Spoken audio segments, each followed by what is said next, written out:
দিন কয়েক আগেই প্রকাশ্য মঞ্চ থেকে প্রার্থী হওয়ার ব্যাপারে অনিশ্চয়তা প্রকাশ করেছিলেন তৃণমূল সাংসদ সৌগত রায়।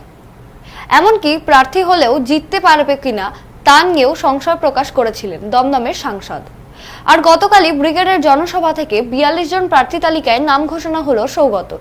দমদম কেন্দ্র থেকে সৌগতর নাম ঘোষণা করেন দলের সাধারণ সম্পাদক অভিষেক ব্যানার্জি।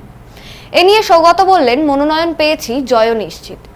সোমবার বরানগর কামারহাটি যৌথ জল প্রকল্পের পানীয় জল সরবরাহ ও কার্যক্রম বৃদ্ধির ঘোষণা অনুষ্ঠানে উপস্থিত ছিলেন সৌগত রায়।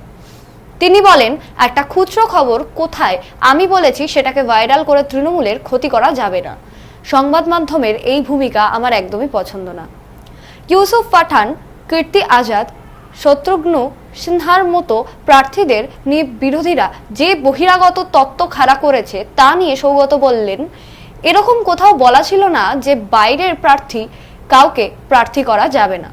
তাছাড়া এই বামেরাই 1969 সালে কৃষ্ণ মেননকে কেরল থেকে এনে বাংলায় দাঁড় করিয়েছিলেন। এটা নতুন কিছু নয়, বাংলার রাজনীতিতে আগেও হয়েছে। কবে থেকে প্রচারণা শুরু করবেন সেই প্রশ্নের উত্তরে সাংসদ বললেন, আমি প্রচারের মধ্যেই রয়েছি, আলাদা করে প্রচার শুরু করার কিছু নেই। রোজই প্রচার করছি, মানুষের সাথে আছি।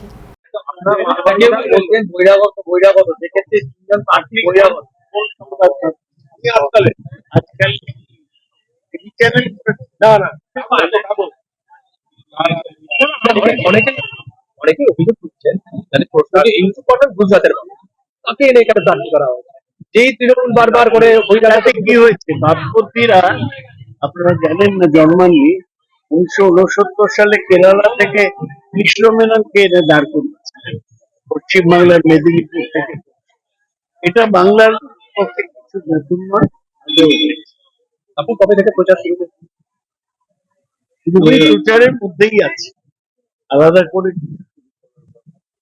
রোজই তো এলাকায় প্রোগ্রাম। কালকে প্রার্থী তালিকার ঘোষণা না হওয়ার পরেই অর্জুন সিং শোনা যাচ্ছিল বিজেপিতে যাবেন। বারবার অর্জুন সিংকে নিয়ে প্রশ্ন করছেন, আমি কি অর্জুন সিং? এই যে আপনাদের প্রশ্ন করার প্রবণতা, এটা তো ঠিক নয়। আমি অর্জুন সিং এরও কি করে জবাব দেব? Bureau report, channel 24/7।